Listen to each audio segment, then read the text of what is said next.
The world watched in stunned disbelief when the concrete cap of reactor number 4 at the Chernobyl nuclear power plant was violently ejected into the cold, pre-dawn air. The date was April 26, 1986, and the blast itself became the singular, terrifying face of nuclear catastrophe. But to focus only on the explosion is to miss the far more intricate, insidious story that unfolded long before that fateful night.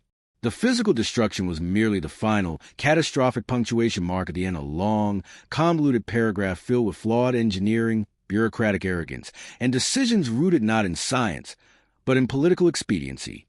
This is not just a story of a reactor core melting down. It is the exhaustive history of the human element, the untold narrative of the systematic failures and calculated risks taken over decades that ultimately condemned a city, a nation, and an entire region to nuclear fallout. To truly understand why Chernobyl happened, we must peel back the layers of Soviet secrecy and examine the foundation upon which this destructive monument of Cold War ambition was built. We must trace the intellectual journey from the drawing board in Moscow, where engineers made dangerous compromises, to the control room in Pripyat, where operators, blinded by hubris and constrained by a culture of unquestioning authority, made the final, fatal moves.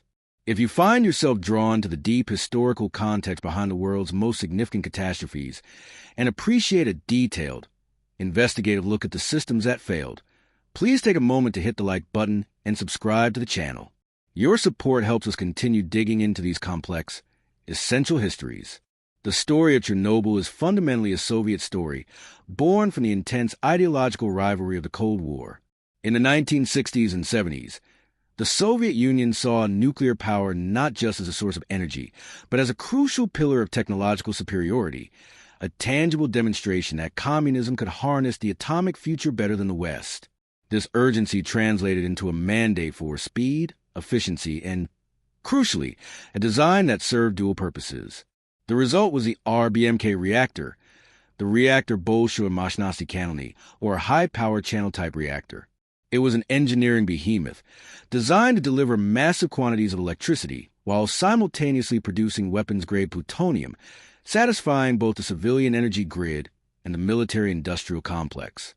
The RBMK was a uniquely Soviet creation, distinct from the Western pressurized water reactors, PWRs, that dominated the rest of the world. Its sheer size was imposing, requiring an assembly hall large enough to build several cathedrals inside, a colossal concrete box housing a core approximately 46 feet wide and 23 feet tall. Unlike Western reactors, which use light water, ordinary water, for both cooling and moderation, the RBMK used graphite blocks as the neutron moderator, the substance that slows down neutrons to sustain the chain reaction. The coolant, however, was boiling light water, pumped through thousands of individual pressure tubes, allowing the operators to refuel the reactor while it was running. This on-load refueling capability was seen as a massive advantage for uninterrupted power supply and, critically, for continuous plutonium harvesting without ever having to shut down the plant. But this dual architecture, graphite moderation and water cooling, was a marriage of convenience that contained a profound and lethal engineering flaw: the positive void coefficient. This concept is the key to unlocking the true disaster at Chernobyl, as it represents a fundamental design error that transformed a manageable operational error into an unstoppable runaway reaction. In simple terms, most Western reactors have a negative void coefficient. If the cooling water overheats and turns to steam, a void in the system, the steam reduces the neutron moderation, slowing the reaction and causing the power output to drop, thus inherently stabilizing the reactor. This is a crucial passive safety feature. The RBMK, however, was engineered in reverse. Because it relied on graphite for moderation, the light water coolant actually acted as a neutron absorber. If the cooling water turned to steam, a void, fewer neutrons would be absorbed. With the moderator graphite still fully engaged, the sudden absence of the water absorbent meant an immediate and massive surge in the number of free neutrons. This accelerated the fission rate dramatically, causing power to spike uncontrollably. More power meant more steam, and more steam meant an even larger power spike, a vicious, self-reinforcing cycle known as a positive feedback loop. At low power levels, precisely the condition the Chernobyl operators found themselves in on the night of the accident. This coefficient was dangerously amplified, turning the RBMK into a nuclear bomb waiting for a minor excuse to detonate. Crucially, the Kurchatov Institute, the organization responsible for designing the RBMK, knew about this flaw. They understood the instability at low power. However, the culture of secrecy and Soviet institutional pride ensured that this critical safety information was not widely disseminated, even among the operators running these machines every day. The safety manuals provided to plant personnel omitted any mention of the positive void coefficient or the specific operational limits required to avoid the low-power instability trap. To the engineers on the ground, the RBMK was a robust, powerful machine designed by the world's leading scientists and therefore inherently safe, a perception fostered by a regime that prioritized image over transparency. The very construction of the Chernobyl plant, officially the VI Lenin nuclear power plant, reflected the same blend of ambition and systemic compromise. Located approximately 60 miles north of Kyiv, Ukraine, the plant was a flagship project. It was accompanied by the purpose-built city of Pripyat, a model Soviet community founded in 1970, designed for the thousands of scientists, engineers, and workers who ran the facility. Pripyat was a symbol of socialist progress. Modern apartment blocks, wide avenues, schools, hospitals, and a thriving social life, all centered around the promise of limitless atomic power. This community lived in the shadow of the colossal reactors, a place where professional success meant complete faith in the engineering they operated. Within this environment, the operational culture was dominated by a specific type of Soviet managerial pressure. Targets were paramount, delays were unacceptable, and safety was often treated as a secondary concern, something to be managed on paper rather than rigorously enforced in practice. This environment fostered a dangerous mix of overconfidence and fear of reporting problems up the chain of command, and overconfidence in their ability to handle any minor operational issue themselves. At the center of this culture, particularly in the control room of Reactor 4, was Deputy Chief Engineer Anatoly Dyatlov.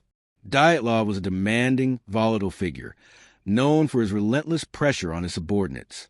He was a man who had survived a serious radiation accident earlier in his career, a detail that perhaps should have instilled caution, but instead seemed to have reinforced an almost fatalistic certainty in his own resilience and judgment.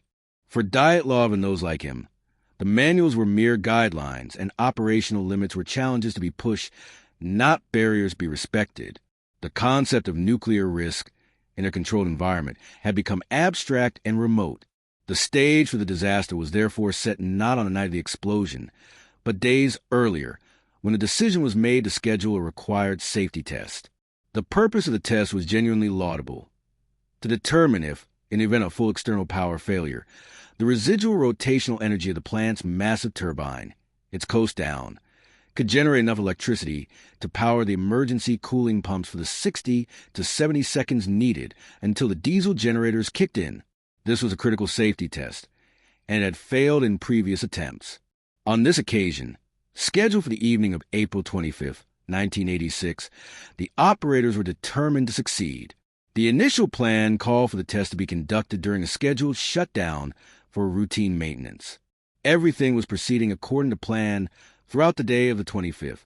Reactor 4's power output was gradually reduced from its nominal 3,200 thermal megawatts. The control room crew began the intricate process of lowering the power, a slow, methodical task that requires careful management of the reactor's complex neutron flux. However, just as the power approached the critical level of 1,000 megawatts, the point at which the operational margin for safety began to shrink, the Kyiv power grid dispatcher intervened. A sudden, unexpected peak demand surge in the grid required the continued operation of Reactor 4, delaying the test. The operators were instructed to hold the power level steady at 1,000 megawatts. This interruption was the first crucial, external decision that set the dominoes falling. It meant the carefully planned sequence was broken, and the test would have to proceed during the graveyard shift, conducted by a less experienced crew, already fatigued, and operating under the pressure of having to quickly complete the test before the scheduled shutdown could commence. For several hours, the reactor simmered at 1,000 megawatts. Finally, just after 11 o'clock that night, The grid demand subsided, and the chief engineer on duty, Deputy Chief Engineer Dyatlov, gave a command to resume the power reduction. The crew began to reduce the power further, heading toward the planned test level, which was supposed to be 700 megawatts. This was the second critical juncture, where procedural error collided violently with the hidden design flaw of the RBMK. In the rush to reduce power after the long delay, the operational crew failed to follow the manual precisely. They reduced the power too quickly, creating a situation known as xenon poisoning. Xenon-135 is a fission product that acts as a powerful neutron absorber. At high power, the high neutron flux burns off the xenon quickly, but when power drops rapidly, the xenon accumulates, effectively choking the chain reaction. This phenomenon is manageable if power is maintained above 700 megawatts, but below that level, the reactor can become incredibly sluggish or poisoned. Through a series of further compounding misjudgments, including a severe overshoot of the target power level, the reactor plummeted dangerously low. It fell not to 700 megawatts, but to a precarious, almost non-existent 30 megawatts. At this abysmal level, the poisoning was rampant, and the RBMK was teetering on the edge of extinction. The nuclear chain reaction was barely sputtering. It was a situation that should have dictated an immediate, complete shutdown and postponement of the test for 24 hours to allow the xenon to decay naturally. But Anatoly Dyatlov, driven by the desire to complete the long-delayed test and adhering to the Soviet culture of never admitting failure or delay, insisted on continuing. He demanded that the operators pull out the control rods, override the safety limits, and somehow claw back enough power to run the turbine coast-down experiment. This was a definitive point of no return, the operational command that directly violated every safety principle known to nuclear engineering, all to satisfy an arbitrary scheduling deadline and managerial pride. The decision to deliberately bypass multiple safety systems and force the poisoned, unstable RBMK core back to life was a final, irreversible error that set the stage for the dawn inferno. The consequences of this choice, made in a brightly lit control room in the dead of night, would soon define the nuclear age forever. The clock continued its relentless march toward the inevitable, yet within the walls of Reactor 4, the chaos preceding the failure was not instantaneous, but a slow, agonizing accumulation of compromises. We must now turn our attention from the political pressures and the setting of the stage to the mechanical and human interaction that formed the lethal choreography of that night. The truth about Chernobyl is inextricably linked to the truth about its heart. The RBMK reactor, a design that was fundamentally flawed, a ticking time bomb waiting for a specific, ill-advised set of circumstances to detonate. The RBMK, standing for Reactor Bolshoi Mощnosti Kanalny, high-power channel-type reactor, was distinct. Unlike Western designs, which predominantly use light water for both cooling and moderating the reaction, the RBMK utilized graphite as the moderator. Graphite, a solid form of carbon, is highly effective at slowing down neutrons, allowing a reactor to use unenriched or slightly enriched uranium, a huge economic advantage for the Soviet Union, which sought efficiency and self-sufficiency. However, this design choice introduced a fatal instability, known technically as the positive void coefficient. This concept, often glossed over, is critical to understanding the ultimate disaster. A positive void coefficient means that as the coolant water heats up and turns to steam, creating voids or bubbles in the coolant channels, the reactor's power output increases. In almost every other reactor design in the world, the water acts as a neutron absorber, so if water is lost or turns to steam, the reaction slows down, a negative void coefficient, acting as an inherent safety mechanism. In the RBMK, the graphite was already doing the heavy lifting of moderation. When the water, which also absorbed some neutrons, boiled away, fewer neutrons were absorbed overall. These newly freed neutrons were then available to split more uranium atoms, accelerating the fission chain reaction dramatically. It was a vicious, self-reinforcing feedback loop. The faster the water turned to steam, the faster the power spiked. This catastrophic trait was not a secret to the designers, but was heavily downplayed and, critically, inadequately communicated to the operational staff. It was a known issue, especially when a reactor was operating at low power, precisely the conditions mandated by the poorly conceived safety test schedule for that night. At low power, the inherent ability of the RBMK to regulate itself diminished severely, amplifying the positive void coefficient to maximum danger levels. It was the scientific equivalent of trying to balance a pencil on its sharpest point. Any small disturbance would lead to catastrophic collapse. As the evening wore on, the initial plan began to unravel due to external demands. The test was originally scheduled for the specialized day shift. Personnel who were intimately familiar with the complex procedures and potential pitfalls. But politics and the demands of the unified Soviet electrical grid intervened.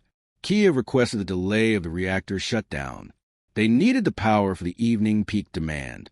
This was not a request. It was a directive. The test was postponed, pushing the critical procedures into the hands of the evening shift, and ultimately, the graveyard shift. A crew far less prepared, led by the inexperienced senior reactor control engineer Leonid Topchinov, under the guidance of the shift supervisor Alexander Akimov. This transference of responsibility was error number one in the operational timeline. The shift handover was rushed and lacked the necessary detail, a common practice in the pressurized environment of Soviet industrial operations where speed often trumped thoroughness. Akimov and Topchinov were competent engineers, but they had not prepared the detailed checklist for the specific test they were about to run, nor did they fully grasp the severity of the RBMK's instability at the requisite low power levels. Their training had been centered on maintaining stable, high-power operations, not navigating the treacherous waters of low-power testing in a volatile core. The pressure to complete the test, now hours behind schedule, mounted, driven primarily by Anatoly Dyatlov, the deputy chief engineer, a man whose ambition and demanding nature were infamous within the plant. Dyatlov was there to ensure the test was performed, regardless of the difficulties or the time of day. He represented the institutional flaw, the blind adherence to a schedule or objective, even when the underlying conditions screamed caution. As the staff attempted to lower the reactor power from its operating level of 3,200 thermal megawatts down to the specified test level of 700 to 1,000 thermal megawatts, they encountered unexpected resistance. The reactor began to poison itself. Xenon-135, a fission product that is a potent neutron absorber, began to build up within the core. This is a normal phenomenon when a reactor is rapidly reduced in power. It essentially suffocates the reaction. Topchinov, struggling to maintain control, made a critical error in adjusting the automatic control system. The power plummeted far below the safe operational minimum, dropping to an astonishingly low level. Some estimates put as low as 30 thermal megawatts. The reactor had entered a domain that safety regulations strictly forbade. It was essentially in a deep, highly poisoned and unstable stall. The operational rules stated unequivocally that if the power dropped below 700 thermal megawatts, the reactor should be shut down immediately, and recovery should be delayed for 24 hours to allow the xenon to decay. But Dyatlov was determined. He saw the dip not as a warning sign demanding shutdown, but as a technical glitch that needed to be overcome to meet the deadline. Under immense pressure from Dyatlov, Akimov and Topchinov began the process of desperately trying to recover power. This led directly to the second and most fatal operational error, the unauthorized and excessive withdrawal of control rods. The control rods, made of boron carbide, a strong neutron absorber, are the emergency brakes of the reactor. The safety guidelines demanded that a minimum number of control rods, specifically no fewer than 26 equivalent rods, must remain fully inserted into core at all times to provide a sufficient safety margin. To recover the sinking power, the operators began manually pulling rods out. They bypassed the interlocks that were designed to prevent exactly this kind of dangerous rod configuration. They pulled them out one by one until the reactor had virtually no reserve shutdown capacity left. Historical analysis suggests that at the moment before the test began, the reactor was operating with only 6 to 8 effective control rods in the core, a fraction of the required minimum. Every single rod they withdrew was a piece of safety net being deliberately cut away. They were relying on the inherent stability of a high-power reactor, yet they were operating at the lowest, most dangerous power level imaginable. The core was now primed, highly unstable, highly poisoned with xenon, and lacking any effective means to stop a rapid acceleration. This action was a direct violation of safety protocol, an act born of immense bureaucratic pressure and Dyatlov's authoritarian command style. The operators understood the risk intellectually, perhaps, but the culture of unquestioning obedience in Soviet industry, particularly under the gaze of a superior like Dyatlov, rendered them unable to push back effectively. The reactor was now running on a knife edge, a silent promise of catastrophe, suspended merely by a thin layer of cooling water. But the catalog of deliberate dismantling of safety systems was not yet complete. To perform the turbine rundown test, the core objective of the night, the operators needed to ensure that no automated system would interfere with the measurement of the turbine's inertia. This requirement led to the decision to manually block two critical safety mechanisms. First, they blocked the system that automatically shuts down the reactor if the turbine generators lose power. This block was necessary for the test itself, but it removed one layer of redundancy. Second, and far more catastrophically, they deliberately disabled the Emergency Core Cooling System, or ECCS. The ECCS is designed to rapidly inject massive amounts of cooling water into the core in the event of a sudden loss of coolant or major pipe rupture. Its role is simple: prevent the fuel rods from overheating and melting. The operators bypassed the ECCS because they feared the cold, high-pressure water injection might cause a thermal shock that would interrupt the test data collected during the crucial turbine rundown period. They viewed the ECCS not as a final safety barrier against doom, but as a potential disruption to a flawed experiment. By eliminating the ECCS and operating the reactor with virtually no inserted control rods at a dangerously low power level, they had systemically removed every layer of defense that the facility possessed. The core was operating in an entirely illegal and unstable configuration, ready to flip violently at the slightest provocation. It was configuration that no Western reactor, nor properly operated RBMK, would ever be allowed to reach. The stage was not just set for failure. The actors themselves had ensured the safety curtain was tied up and the fire alarms were muted. All that was needed now was the trigger, the final input that would transform a highly unstable system into a runaway engine of destruction. The moments of the test itself were mere seconds away, and the human errors had already predetermined the outcome. The reactor core, a massive lattice of graphite and uranium fuel channels, had entered a state that was, by all operational standards, strictly forbidden. The early hours of April 26, 1986, were not just a sequence of failed procedures. They were a profound physics experiment conducted by men who either ignored the data or lacked the theoretical understanding necessary to grasp the monster they were creating. The shift had fought tooth and nail just to keep the reactor alive. Following the sudden drop in power, when the operating level plunged far below the mandated 700 megawatts thermal, a point known as the xenon pit, the operators found themselves in a desperate race against time and against the basic nuclear physics of the RBMK design. Xenon-135, a fission byproduct, is a potent neutron absorber, effectively acting as a chemical control rod or reactor poison.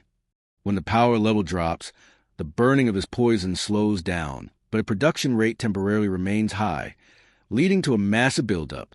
The poison then suppresses the chain reaction even further, making it incredibly difficult, almost impossible, to increase power again. This phenomenon was well known, and the safety protocol was explicit.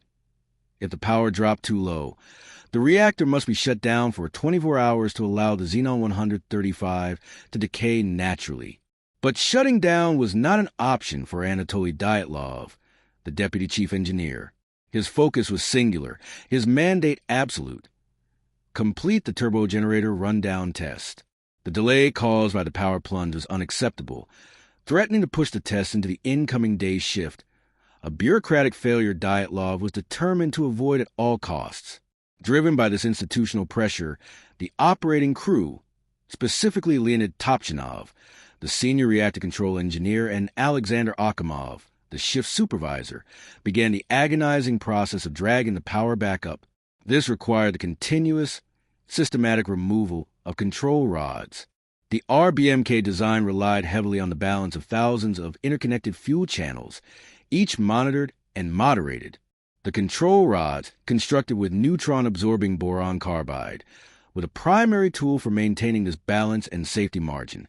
There was a hard regulatory limit, a non-negotiable threshold, for the minimum number of affected control rods that must remain inserted into the core at any time. This limit was set high enough to ensure that, even under the worst conditions, the immediate insertion of the remaining rods, the Emergency Protection System, or ASA-5, could successfully halt the nuclear reaction and prevent runaway power. The minimum acceptable reserve reactivity margin, measured in the number of equivalent affected control rods, was officially 28. That meant, no matter what, at least 28 rods worth of neutron absorption capacity had to remain in the core, ready to be dropped instantly. Under Dyatlov's direct and imposing command, that number was steadily chipped away. Rod after rod was withdrawn to compensate for the overwhelming xenon poisoning.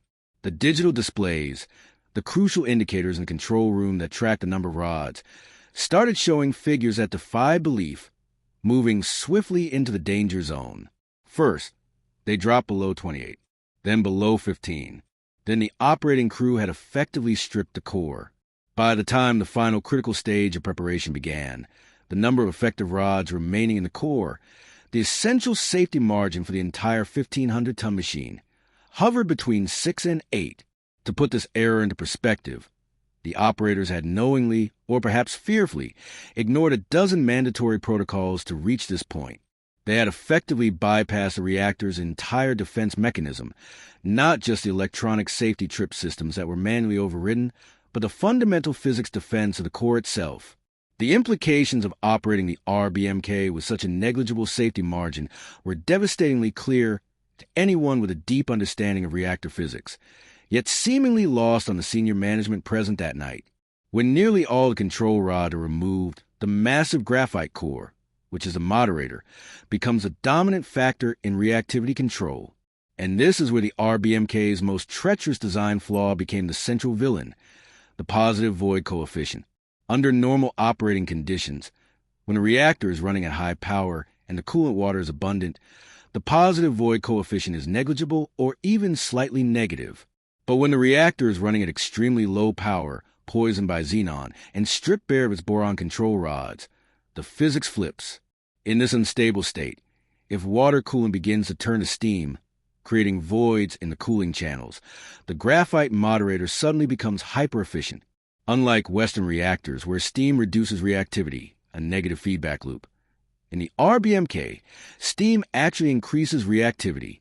The loss of water means fewer neutrons are absorbed by the water, allowing more neutrons to strike the highly efficient graphite moderator, which in turn speeds up the fission rate. It is a vicious, self-accelerating cycle. More steam leads to more power leads to more heat leads to more steam. By pulling out those control rods, Topchinov and Akimov, pressured by Dyatlov, had placed the reactor squarely in the domain of the positive void coefficient. They had turned a relatively stable machine into one whose very stability relied on a razor-thin margin of coolant flow. The atmosphere inside the control room must have been tense, fraught with unspoken anxieties. The operators knew they were violating the regulations. The control panel systems were likely screaming warnings, both digital and physical. The core monitoring system, the SCALA system, was probably generating data that indicated highly uneven power distribution across the core, a dangerous precursor to localized hot spots. Yet, the test had proceeded. Dyatlov's authority was a final, non-physical safety barrier that failed that night. His personality, hardened by Soviet industrial doctrine and an unshakable belief in the resilience of the machinery, brooked no dissent.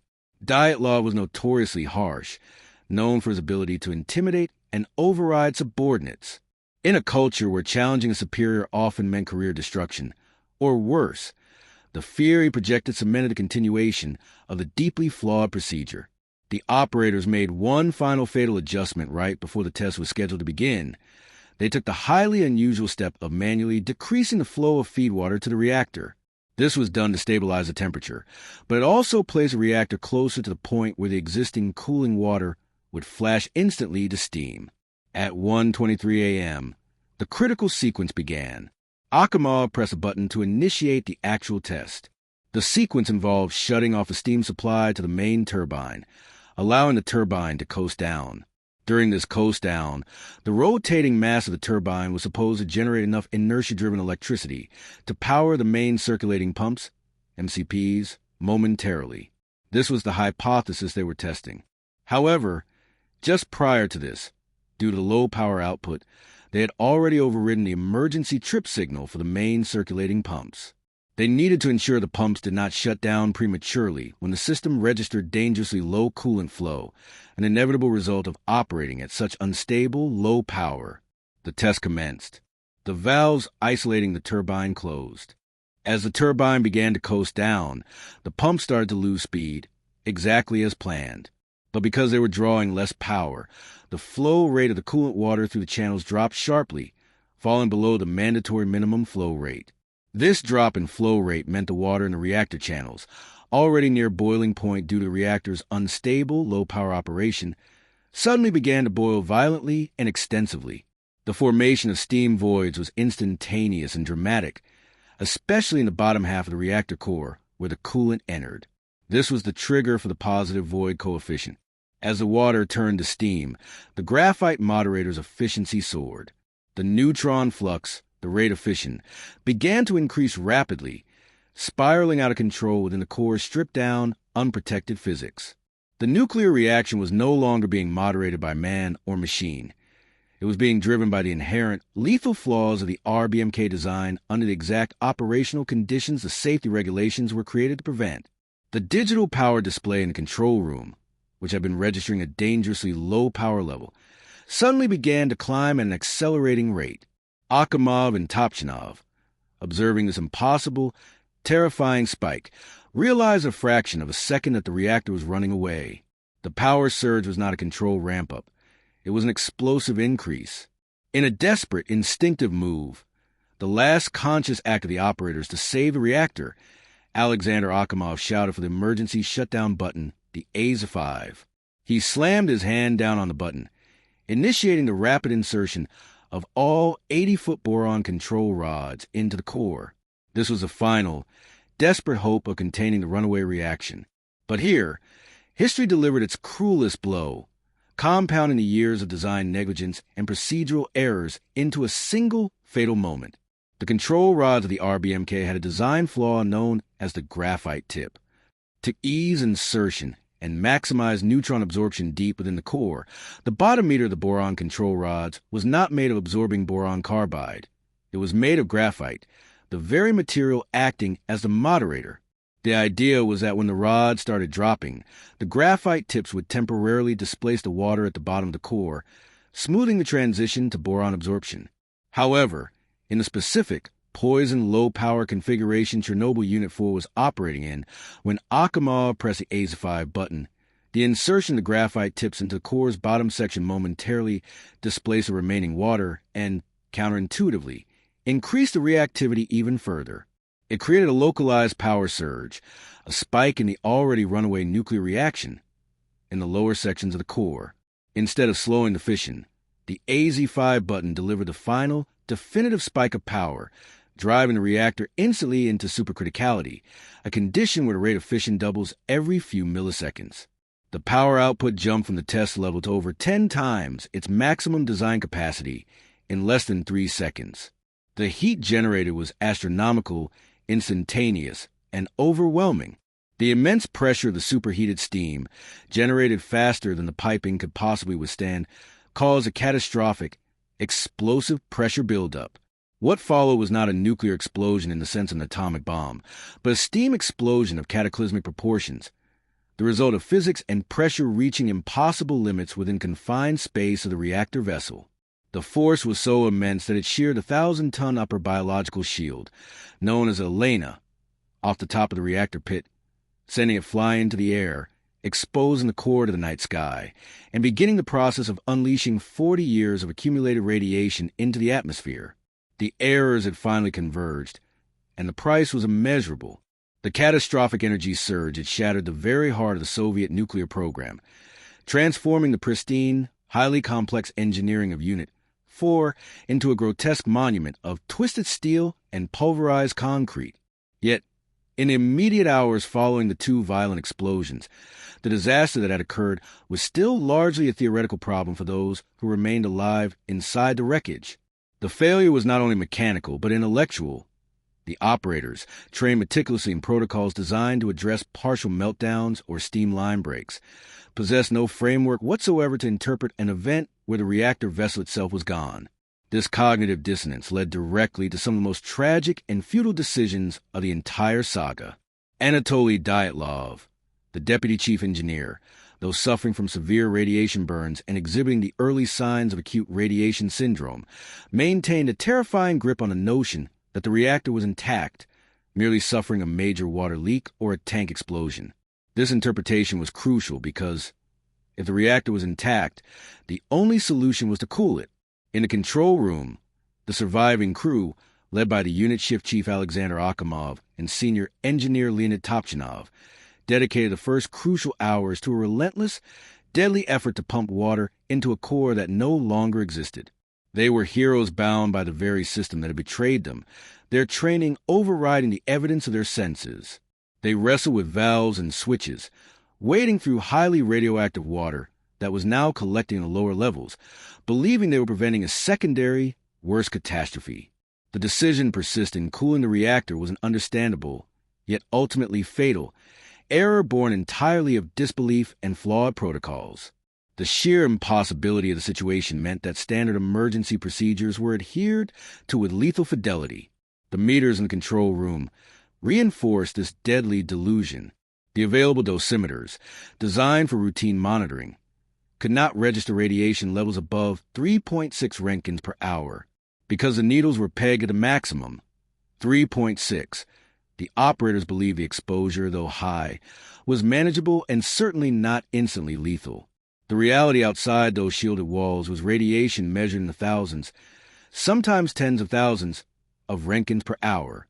The limited instrumentation served as a deadly veil, hiding the true nature of the inferno from the very men who needed the truth most urgently. Akimov and Topchinov, along with their teams, absorbed lethal doses within minutes. Their fate sealed by their stubborn refusal to abandon their posts and their duty, tragically misled by the equipment designed to protect them. Their persistent actions, focused entirely on maintaining a non-existent cooling system, drained manpower and attention from the critical need for accurate reconnaissance and immediate mass evacuation. While the plant personnel fought the ghosts of the reactor core below, a different, equally lethal battle was unfolding on the roof. The first wave of external responders, the Pripyat Fire Brigade led by Lieutenant Vladimir Pravik and Lieutenant Viktor Kybnak, arrived on the scene within minutes of the explosion. They were told there was a fire on the roof, a routine call for a power station.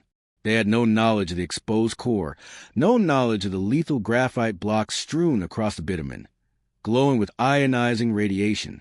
These young men, many barely into their 20s, raced up to the roofs of Units 3 and 4, their primary objective to prevent the fire from spreading to Unit 3, which was still operational and contained an identical nuclear core.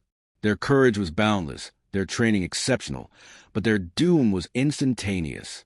The bitumen roof of the turbine hall was littered with debris from the reactor cavity, including chunks of highly radioactive fuel and graphite moderator blocks.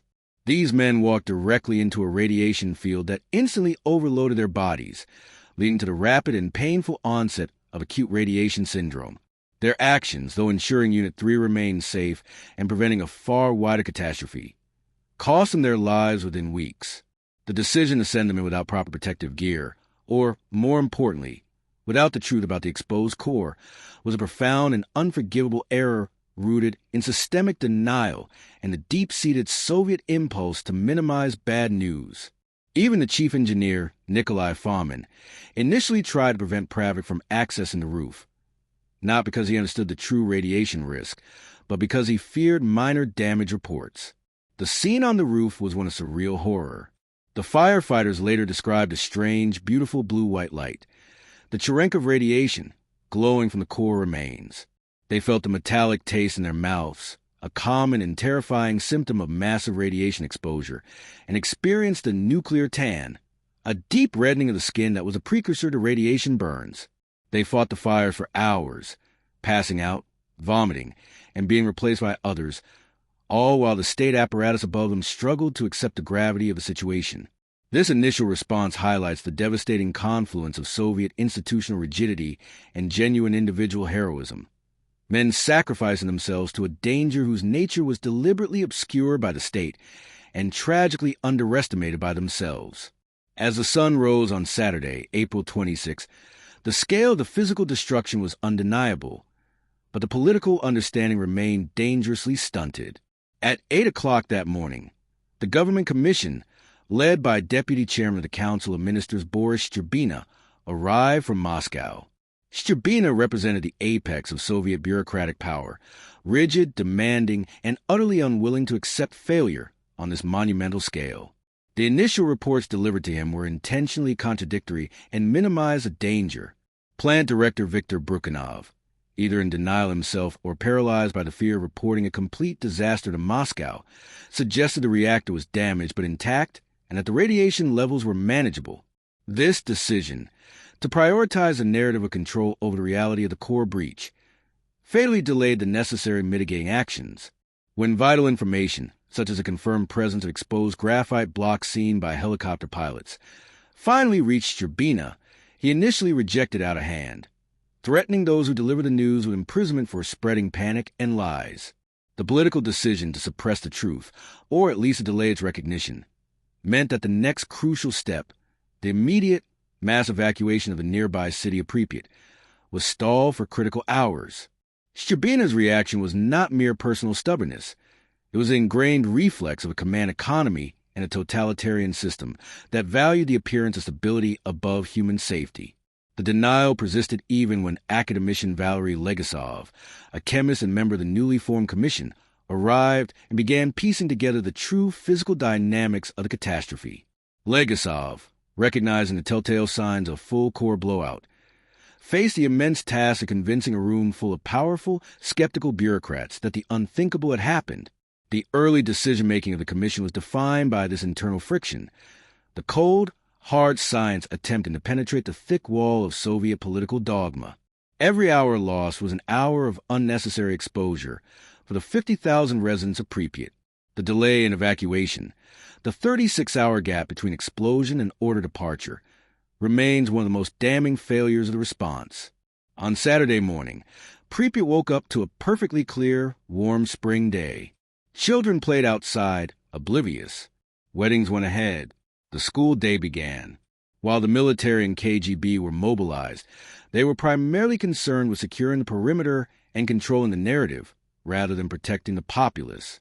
The political decision was made to wait for concrete scientific proof and the necessary transport logistics, rather than issuing a precautionary order based on high, though still politically denied, radiation readings. It was only late on Sunday, April 27th, more than a day and a half after the explosion, that the final, unavoidable decision was made. The levels of radiation, now registering even on high-range military dosimeters, were impossible to ignore, and international pressure was beginning to mount, though still nascent. The final decision to evacuate Pripyat utilized 1,100 buses, mobilized from Kiev and the surrounding regions, forming a massive, silent procession toward the doomed city. The residents were told to pack for 3 days. This intentional minimization was yet another error, designed to prevent panic, but ultimately contributing to the psychological trauma and the abandonment of personal belongings that would later become highly contaminated relics. This decision prioritized calm over truth, ensured that thousands were exposed to unnecessary levels of radiation during that protracted weekend, highlighting how deeply ingrained the political instinct for control was, overriding the most basic humanitarian considerations. The mitigating efforts that finally began late on Saturday and into Sunday were also fraught with decisions based on incomplete or incorrect information. One of the first major actions was a decision to drop materials onto the exposed core using helicopters. Initially, the goal was simply to smother the fire and block the emission of particulates. The chosen mixture, sand, clay, lead, dolomite, and boron carbide, was intended to extinguish the graphite fire and absorb neutrons to prevent further criticality. While the effort was heroic, pilots flying repeatedly through intense radiation plumes, the physical reality of the breach meant that much of the material missed the core entirely or only partially covered the deep cavity. The lead, intended to shield radiation, melted almost instantly upon hitting the 1,000-degree temperatures, possibly increasing the heat deep within the core.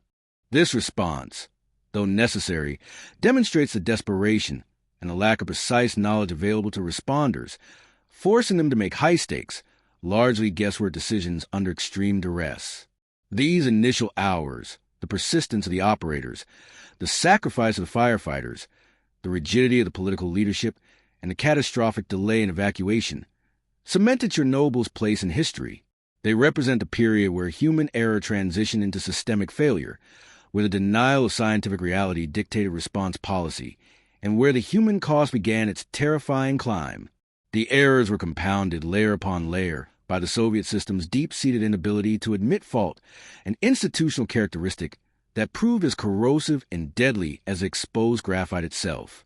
The decisions made, or rather, the decisions delayed, ensured that the zone of contamination expanded dramatically and the fate of thousands of first responders and residents was irreversibly sealed. The truth of the disaster was being actively constructed by those who feared the implications of admitting the full scale of the breakdown, a decision that traded immediate political comfort for exponential, long-term catastrophe. The immediate chaos of the explosion, the horrific bravery of the firemen, and the desperate scramble to extinguish the burning core were merely the opening acts of far longer, grimmer tragedy. As the initial plume of volatile isotopes began to dissipate across Europe, the Soviet response shifted from frantic firefighting to a monumental, generation-defining containment effort. This transition marks the point where the technical failures of the RBMK reactor became indistinguishable from the institutional failures of the state itself. The decisions made in the subsequent months, the colossal mobilization of resources and human lives, were desperate attempts to bury the evidence of systemic collapse under layers of concrete and secrecy. The most pressing decision after stabilizing the core's remnants was the construction of the shelter object, or the sarcophagus. This was not an engineering marvel. It was an act of brutal necessity, a race against time to prevent further radioactive release from the exposed and melting core mass, often referred to as the lava flows or the elephant's foot. Thousands upon thousands of workers, collectively known as liquidators, were conscripted or volunteered for this task. They worked under unimaginable doses of radiation. The Soviet strategy was clear. Limit the exposure time per individual to mitigate lethal acute radiation sickness, but the net result was a massive irradiation of an entire workforce. Helicopters delivered immense quantities of concrete and led directly into the destroyed reactor building, while highly specialized teams of miners dug tunnels beneath the ruins to install a cooling plate, a preemptive measure against the core melting to the foundation and contaminating the groundwater below. The sheer speed of this construction, 7 months, built on shifting, highly radioactive rubble, is a testament to Soviet mobilization power, but it was purchased at an incalculable human price, a silent mass casualty event where the wounds were invisible but terminal. The sarcophagus was temporary by definition, an architectural band-aid over a fatal wound. It was hastily assembled using remote-control cranes where possible, but human intervention was repeatedly necessary. The construction materials themselves, pounded by radiation, began to degrade almost immediately. This flawed containment structure was a physical manifestation of the Soviet government's inability to fully confront the scale of its mistake. The decision was to isolate the problem, to hide the truth of the core's condition, which contained an estimated 200 tons of highly radioactive material, including the corium flows, rather than to develop a long-term, sustainable solution. This short-sightedness meant that Chernobyl would remain a critical liability for decades to come, demanding ever more radical, expensive, and dangerous interventions. While the liquidators risked their lives to stabilize the ruins, the Soviet political machine turned its attention to finding definitive scapegoats. The decisions that condemned Chernobyl were complex, involving design flaws approved in the 1970s and procedural negligence in 1986. Yet, the official narrative needed simplicity and immediate blame. The Kremlin needed to demonstrate that the disaster was not a failure of communism, but a failure of individual competence. The resulting trial, held in Chernobyl town in July 1987, was a classic Soviet show trial, designed not to uncover truth, but confirm a predetermined narrative. The primary defendants, Viktor Brukhanov, the plant director, Nikolai Fomin, the chief engineer, and Anatoly Dyatlov, the deputy chief engineer who oversaw the ill-fated test, were charged with gross violation of safety regulations, resulting in lethal consequences. They were found guilty and sentenced to 10 years in labor camps. These men were certainly complicit in the disastrous execution of the test. Dyatlov's aggressive impatience and Fomin's disregard for warnings were undeniable factors. However, the trial strategically ignored the fundamental, documented design flaw of the RBMK reactor: the positive void coefficient and the insertion speed of the control rods. The decision to prosecute only the operators served to legally seal the lie that the reactor design was safe, thereby protecting the reputation of Soviet nuclear technology and allowing 15 other RBMKs to continue operating, albeit with modifications. This was perhaps the most morally bankrupt decision of the entire saga. By selectively prosecuting the local management, the state shielded the high-ranking scientists, bureaucrats, and political officials, including academician Anatoly Alexandrov, the architect of the RBMK, who had long been aware of the reactor's inherent instability but chose to suppress this information. The institutional decision to prioritize national prestige and military capabilities over human safety, which began with the secret development of the reactor type, reached its judicial conclusion in the 1987 trial. The state successfully converted systemic failure into individual crime, a powerful, self-serving distortion of reality that delayed global recognition of the real dangers lurking in Soviet nuclear facilities. Following containment and the show trials, the long, slow, and expensive process of reckoning began for the remaining power plant units. Unit 4 was destroyed, but Units 1, 2, and 3 were brought back online in the late 80s and early 90s. This decision, seemingly irrational given catastrophe, was driven by Ukraine's desperate need for electrical power and the enormous investment already made in the site. However, the international community, now keenly aware of the RBMK's dangers, demanded sweeping changes. The post-Chernobyl environment forced the Soviet Union and later independent Ukraine to undertake mandatory safety upgrades to the remaining reactors, modifications that drastically reduced the positive void coefficient and increased control rod insertion speed. These were the fixes that should have been implemented decades earlier. The subsequent history of the Chernobyl site is a chronicle of necessary shutdowns. Unit 2 was shut down in 1991 following a turbine hall fire, a less catastrophic but clear indication of the site's aging infrastructure and continuing issues. Unit 1 followed in 1996, and finally Unit 3, the last functioning reactor at the Chernobyl site, was shut down in December 2000. This closure was a symbolic and practical milestone, marking the end of nuclear power generation in the immediate vicinity of the world's worst nuclear disaster. This final decision to cease operation was largely a political and financial one, pressured by Western nations who provided significant aid to Ukraine in exchange for the decommissioning commitment.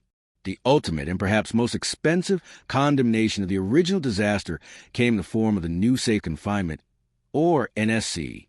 The original sarcophagus, hastily built and structurally unsound, was never intended to last more than 30 years. By the turn of the century, it was crumbling, riddled with cracks, and threatening to collapse, which would have released a massive cloud of radioactive dust. The decision to build the NSC was a monumental international commitment, costing billions of dollars and requiring innovative engineering. Completed and slid into place over the original sarcophagus in 2016, the NSC is a giant, arched steel structure designed to safely contain the destroyed reactor for at least a century. The NSC is the final, undeniable physical embodiment of the mistakes that condemned Chernobyl. It stands as a permanent, enormous monument to institutional arrogance, scientific hubris, and the devastating consequences of secrecy. It is the architectural admission that the Soviet Union's decision to hide the truth and rush the initial containment efforts resulted in an intergenerational environmental hazard that only the collective resources of the world could truly address. This structure does not fix the problem. It merely buys time, allowing future generations a possibility of safely dismantling the internal ruins. The final chapter of this narrative is the enduring legacy of systemic institutional failure. Chernobyl was not an unavoidable disaster. It was a direct, predictable result of known design flaws combined with an authoritarian culture of suppression and denial, the central theme running throughout the entire story. From the deliberate decision to suppress knowledge of the void coefficient, to the aggressive schedule for the test, and finally to the political decision to scapegoat the operators, is the Soviet state's prioritizing of image over reality. The decisions to downplay the disaster, to delay evacuation, and to mislead international monitoring agencies ultimately hastened the collapse of the Soviet Union itself, contributing to the growing public distrust that eroded central authority. The lessons learned from Chernobyl have fundamentally reshaped global nuclear safety standards. The international community was forced to confront the danger of graphite-moderated reactors and demand verifiable transparency in nuclear operations. The tragedy became a chilling case study taught in engineering and political science schools worldwide, a perfect storm of technical oversight, human error, and lethal political rigidity. The costs were staggering. Thousands of lives lost to radiation and cancer, a massive exclusion zone rendered uninhabitable for centuries, and a staggering financial burden measured in hundreds of billions of dollars.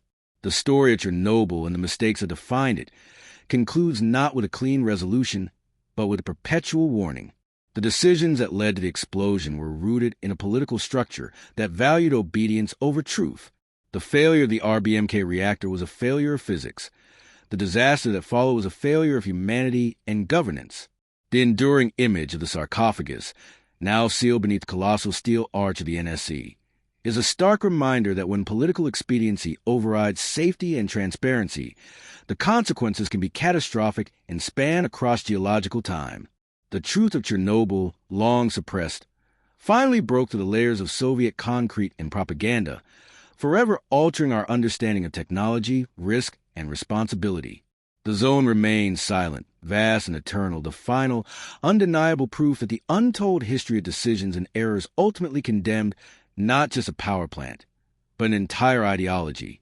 If you found this deep dive into the historical and technical failures that define the Chernobyl disaster illuminating, please take a moment to hit the like button and subscribe. Your support helps us continue to uncover and analyze these critical moments in history.